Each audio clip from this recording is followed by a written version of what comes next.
Chapter 6. Puck.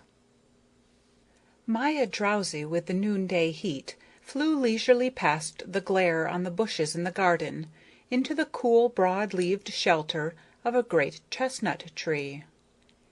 On the trodden sward in the shade under the tree stood chairs and tables, evidently for an outdoor meal. A short distance away gleamed the red-tiled roof of a peasant's cottage, with thin blue columns of smoke curling up from the chimneys. Now at last, thought Maya, she was bound to see a human being. Had she not reached the very heart of his realm? The tree must be his property, and the curious wooden contrivances in the shade below must belong to his hive. Something buzzed. A fly alighted on the leaf beside her. It ran up and down the green veining in little jerks. You couldn't see its legs move, and it seemed to be sliding about excitedly. Then it flew from one finger of the broad leaf to another, but so quickly and unexpectedly that you might have thought it hadn't flown but hopped. Evidently it was looking for the most comfortable place on the leaf. Every now and then, in the suddenest way, it would swing itself up in the air a short space and buzz vehemently, as though something dreadfully untoward had occurred, or as though it were animated by some tremendous purpose. Then it would drop back to the leaf as if nothing had happened, and resume its jerky racing up and down. Lastly, it would sit quite still, like a rigid image. Maya watched its antics in the sunshine, then approached it and said politely, "How do you do? Welcome to my leaf. You are a fly, are you not?" "What else do you take me for?" said the little one. "My name is Puck. I'm very busy. Do you want to drive me away?" "Why, not at all. I am glad to make your acquaintance." "I believe you," was all Puck said, and with that he tried to pull his head off. "Mercy!" cried Maya. "I must do this. You don't understand. It's something you know nothing about," Puck rejoined calmly, and slid his legs over his wings till they curved round the tip of his body. "I'm more than a fly," he added with some pride. "I'm a housefly. I flew out here for the fresh air." "How interesting!" exclaimed Maya gleefully. "Then you must know all about human beings." "As well as the pockets of my trousers," Puck threw out disdainfully. "I sit on them every day. Didn't you know that? I thought you bees were so clever. You pretend to be, at any rate." "My name is Maya," said the little bee rather shyly. Where the other insects got their self-assurance, to say nothing of their insolence, she couldn't understand. "Thanks for the information. Whatever your name, you're a simpleton." Puck sat there tilted like a cannon in position to be fired off, his head and breast thrust upward, the hind tip of his body resting on the leaf. Suddenly he ducked his head and squatted down so that he looked as if he had no legs. "You've got to watch out and be careful," he said. "That's the most important thing of all." But an angry wave of resentment was surging in little Maya. The insult Puck had offered her was too much. Without really knowing what made her do it, she pounced on him quick as lightning, caught him by the collar, and held him tight. "I will teach you to be polite to a bee," she cried. Puck set up an awful howl. "Don't sting me!" he screamed. "It's the only thing you can do, but it's killing. Please remove the back of your body. That's where your sting is. And let me go. Please let me go, if you possibly can. I'll do anything you say. Can't you understand a joke? A mere joke? Everybody knows that the bees are the most respected of all insects, and the most powerful, and the most numerous. Only don't kill me. Please don't. There won't be any bringing me back to life. Good God, no one appreciates my humor." "Very well," said Maya, with a touch of contempt in her heart. "I'll let you live on condition that you tell me everything you know about human beings." "Gladly," cried Puck. "I'd have told you anyhow. But please let me go now." Maya released him. She had stopped caring. Her respect for the fly and any confidence she might have had in him were gone. Of what value could the experiences of so low, so vulgar a creature be to serious-minded people? She would have to find out about human beings for herself. The lesson, however, had not been wasted. Puck was much more endurable now. Scolding and growling, he set himself to rights. He smoothed down his feelers and wings and the minute hairs on his black body, which were fearfully rumpled, for the girl bee had laid on good and hard, and concluded the operation by running his proboscis in and out several times, something new to Maya. "Out of joint, completely out of joint," he muttered in a pained tone. "Comes of your excited way of doing things. Look, see for yourself. The sucking disc at the end of my proboscis looks like a twisted pewter plate." "Have you a sucking disc?" asked Maya. "Good gracious, of course. Now tell me, what do you want to know about human beings? Never mind about my proboscis being out of joint.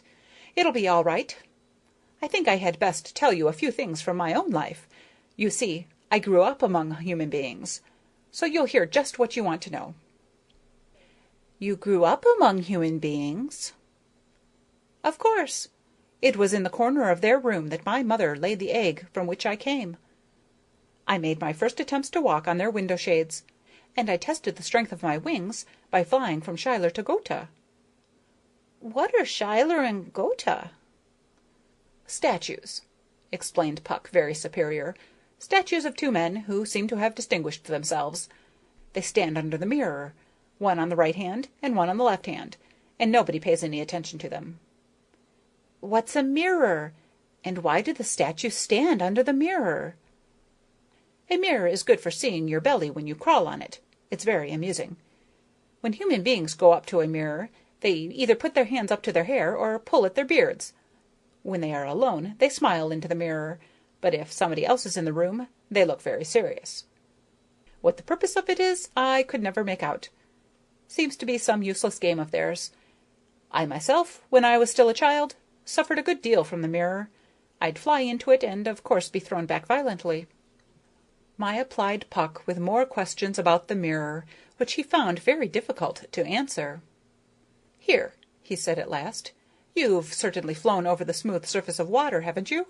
Well, a mirror is something like it, only hard and upright." The little fly, seeing that Maya listened most respectfully and attentively to the tale of his experiences, became a good deal pleasanter in his manners, and as for Maya's opinion of Puck, although she didn't believe everything he told her, still she was sorry she had thought so slightingly of him earlier in their meeting. "Often people are far more sensible than we take them to be at first," she told herself. Puck went on with his story. "It took a long time for me to get to understand their language. Now at last I know what they want. It isn't much, because they usually say the same thing every day." "I can scarcely believe it," said Maya. "Why, they have so many interests, and think so many things, and do so many things.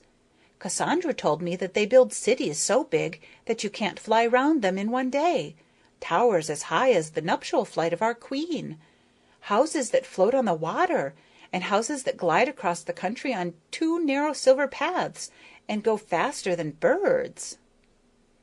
"Wait a moment," said Puck energetically. "Who is Cassandra? Who is she, if I may make so bold as to ask? Well?" "Oh, she was my teacher." "Teacher," repeated Puck contemptuously. "Probably also a bee. Who but a bee would overestimate human beings like that? Your Miss Cassandra, or whatever her name is, doesn't know her history. Those cities and towers and other human devices you speak of are none of them any good to us. Who would take such an impractical view of the world as you do? If you don't accept the premise that the earth is dominated by the flies, that the flies are the most widespread and most important race on earth, you'll scarcely get a real knowledge of the world." Puck took a few excited zigzag turns on the leaf and pulled at his head, to Maya's intense concern. However, the little bee had observed by this time that there wasn't much sense to be got out of his head anyway. "Do you know how you can tell I am right?" asked Puck, rubbing his hands together as if to tie them in a knot. "Count the number of people and the number of flies in a room. The result will surprise you."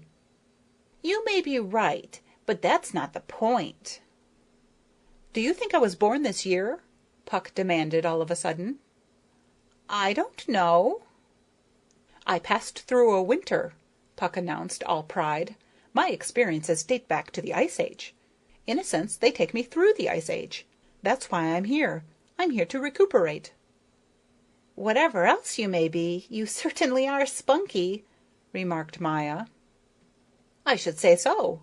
exclaimed Puck, and made an airy leap out into the sunshine. "The flies are the boldest race in creation.